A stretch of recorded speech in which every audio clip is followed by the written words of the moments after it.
Hi there, and welcome to Ian's Engage channel. I'm Ian. In a previous video, I showed that I'd worked out how I was intending to fit point mortars, which meant that I was almost ready to lay down the XPS foam which would form the base of the layout. However, before I did that, I wanted to install the back scenes, and in this video, I will show how I got on with doing just that. I looked at many different back scenes before deciding to purchase the Hills and Dales Pack B by ID Backscenes. The pack covers an area of roughly 10 feet by 9 inches, which is sufficient to cover almost all of the back wall of my layout. There's also a Pack A, which can be seamlessly added to give a total width of 20 feet, although I've not actually managed to find it in stock anywhere yet. The back scene came rolled up in a small tube, which was convenient for transport, but not so convenient for getting it to hang nicely on the wall. There are also two sections to the back scene, each 5 foot in length, and the first task was to try and flatten them. I achieved this by unrolling them onto the baseboard and simply weighed them down with some XPS foam and a metal ruler for a few days. Each back scene section was surrounded by a white border, and this needed to be trimmed from one of the sections where the two scenes joined together. So once both sections of the back scene were flat, I trimmed off one of the edges using a modelling knife, so I could get as seamless join as possible between the two scenes. I then lined up the scenes and weighed each side down using some engineering blocks. Next, I glued the edges of the two scenes together using some rocket card glue. I'd never actually used this glue before and was surprised firstly by how quickly it left the nozzle, then how runny it appeared to be, and thirdly how quickly it became tacky and set before it could be spread. I have absolutely no idea how I managed to get the glue onto the front of the back scene, as I thought I'd been so careful. I managed to get the worst of it off with some blue roll, but as the glue dries clear it wasn't as bad as I'd first thought. The scene was always going to be visible, so clever placement of some scenic element such as a bush or a tree or a rock face should eventually help hide the glue mark. Just must remember to be more careful in the future. Once both sections had been glued together, it didn't take long for the glue to set, and I was left with a full 10-foot section of back scene. I'd thought quite a lot about how I was going to attach the back scene to the wall. At first, I thought I was going to glue the back scene to some thin MDF and then attach the MDF to the wall using screws. However, after thinking for a while, I started wondering about blue tack. Until recently, I'd had some fairly large poster prints of some of my photographs attached to the office wall, and they'd been attached using blue tack and had stayed there for years. In fact, the marks you can see on the wall here are from where the paint has come off with the blue tack from when I took the poster prints down a couple of months ago. As the back scene was no heavier than these prints, I decided to give it a go and set about making some blue tack balls. Now, unfortunately, as I started to video the process of actually attaching the back scene, this is where my tripod slipped and the camera lens moved downwards, so you can only see what's going on with the bottom half of the back scene. So I'm sorry about that. Anyway, I piled up some XPS foam to the level it would be at the back of the layout and made sure that the bottom of the back scene was situated at around about the position where the top of the foam touched the back wall. I then set about fixing the back scene to the wall. I only used blue tack at the edges of the back scene and spaced it out every foot or so initially using a large pea-sized dollop of the stuff. I'd eventually go back and add more blue tack so it was spaced every 6 inches. The bottom of the back scene would be tucked in behind the foam when it was installed properly, so it didn't need fixing in place.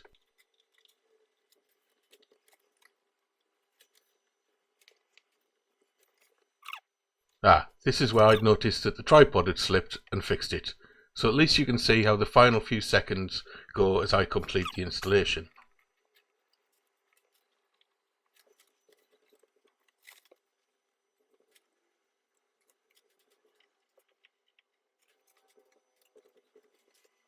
Once the whole back scene was in place, I thought it looked fairly good, if you ignore the glue mark.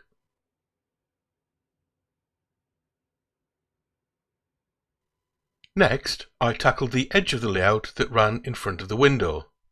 When I'd subscribed to Railway Modeller magazine at the beginning of the year, they'd sent a free gift of a Pico back scene with the first issue of the magazine I'd received. It wasn't very long and had some horrible folds in it that I'd not been able to get rid of, but I wondered if I could arrange it in such a way that it would look okay when joined onto the hills and dales scene. I decided to fix some 3mm grey board to the side of the baseboard with the hope that it would provide a strong enough base for the smaller back scene.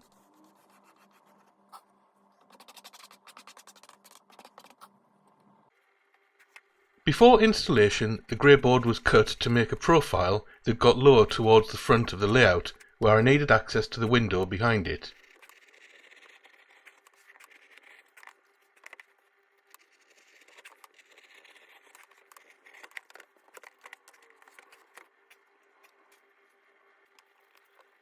And then the Pico backscene was cut to match it.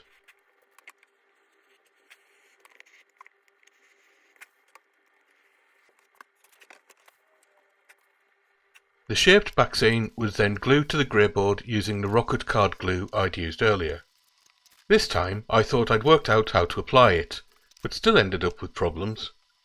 There seemed to be air pockets between the backscene and the grey board, which looked awful. I attempted to remedy this situation by using my metal roller to remove them. This worked to some extent, but the sky in particular still looked dreadful. So, Plan B came into operation. I cut out a section of sky from a different part of the back scene and lined it up to cover the worst part of the sky in the existing scene. I then used Mod Podge to fix it in place, as I'd given up on the rocket card glue. I didn't video this process as, to be honest, I was thinking about throwing this attempt away and starting again from scratch.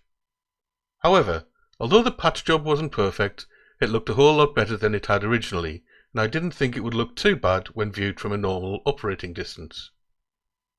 Once the glue was dry, I attached the grey board to the baseboard. To do this, I first held it in place using clamps while I drilled 3mm pilot holes through the baseboard frame and grey board. I then widened each of the pilot holes to 8mm, as I was going to use M8 bolts to form the attachment. I pushed the bolt with a penny washer attached through the hole from the back of the baseboard frame, so I'd be able to access the fixing nuts more easily. Next, a penny washer was placed onto the bolt on the inside of the baseboard frame. The bolts were then secured using wing nuts.